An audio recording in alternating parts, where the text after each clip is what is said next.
अच्छा मनोज जी, आप ये बताइए, महात्मा बुद्ध को आप भारतीय दर्शन में कहाँ पाते हैं? सवाल आपका बहुत जटिल है। और बुद्ध के बारे में कुछ भी बात करने का मतलब है कि सूरज के सामने एक दिया दिखाना, छोटा सा जुगनू टिमटिमा रहा हो। बुद्ध भारतीय दर्शन के एक समुद्र हैं जी। आप ये समझ लीजिए कि बुद्ध उस ताज़ा हवा के झोंके की तरह हैं जो इंसान को प्राणवायु देता है। प्रेरणा जी, हुआ ये कि वेद कालीन में जो वैदिक सभ्यता थी उसमें दो तीन चीज़ें बहुत प्रमुखता से बार बार वेदों में कही गई। वे जो वैदिक युग था उसमें सर्वाधिक जो बल दिया गया वो यज्ञ पर दिया गया कि यज्ञ ही दुनिया की सारी समस्याओं का निदान है। हाँ, वैदिक काल में शायद मूर्ति पूजा नहीं थी, यज्ञ ही था। यज्ञ, वैदिक ने मूर्ति पूजा, शिव का वहां पर उल्लेख मिलता है, लेकिन उस तरह से नहीं थी। उस तरह से नहीं है वो वैदिक काल में जो ज्ञान अर्जित करना है, दुख शमित करना है, कुछ भी करना है तो यज्ञ करना बहुत जरूरी था। तो जो यज्ञ की विधियां थी वो लगभग वैदिक काल में बताई गई और कर्मकांड बहुत था उस समय। जी। दूसरी बात ये थी कि यज्ञ में बलि बहुत दी जाती थी। और एक जो सबसे बड़ी बात है कि जो वैदिक काल था उसमें आदमी स्वर्ग और नरक जैसी बातों पर ज़्यादा यकीन नहीं करता था।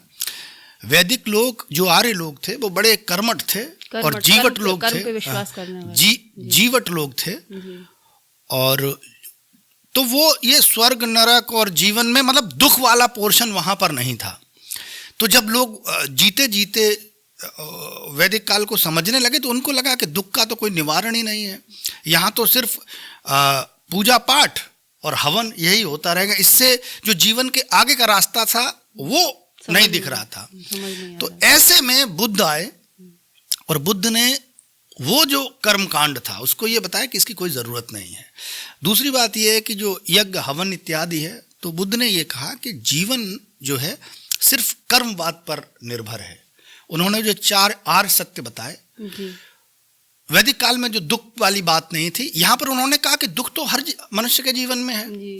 तो उन्होंने कहा कि दुख, समुदय, निदान और मार्ग, ये 4 चीजें उन्होंने दी कि जीवन में दुख है, अगर दुख है तो दुख का कोई कारण होगा, और जो कारण है उसका कोई निदान भी होगा।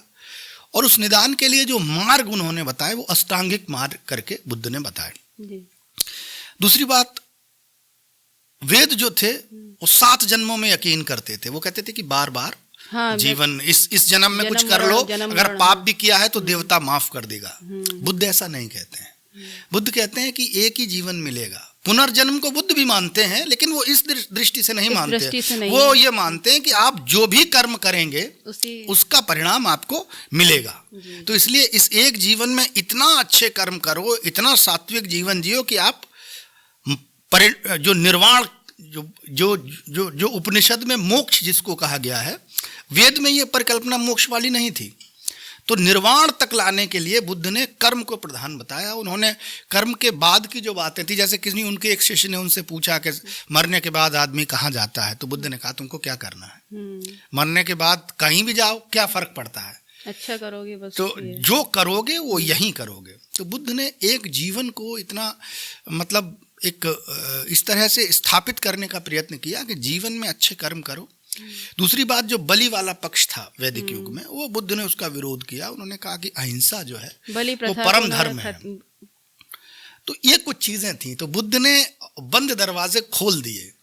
तो आप सोचो कि बुद्ध इतने प्रभावशाली व्यक्ति थे कि वो जिस देश से निकल जाते थे उस देश के राजा जो है वो बुद्ध धर्म स्वीकार कर लेते। यही कारण है कि बौद्ध धर्म उन्हीं की वजह से फैला भी है। तो बुद्ध का इस देश पर बहुत बड़ा उपकार है। जो सबसे और एक बहुत विशेष बात जो बताना बहुत जरूरी है, वैदिक काल में सर्वाधिक बार ब्राह्मण शब्द आया है।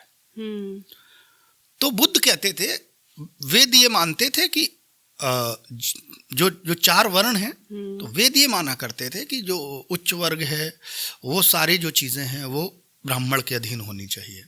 बुद्ध ने यहाँ, वेद ये कहते थे आर्य, और बुद्ध ने यहाँ आकर क्या कहा कि नहीं, सब बराबर है। कर्म के आधार पर अगर मनुष्य अच्छा काम करता है तो वो जाति का भी तो वो ब्राह्मण के समकक्ष है। तो ये बात जो आम जनमानस था उसको बड़ी पसंद आई।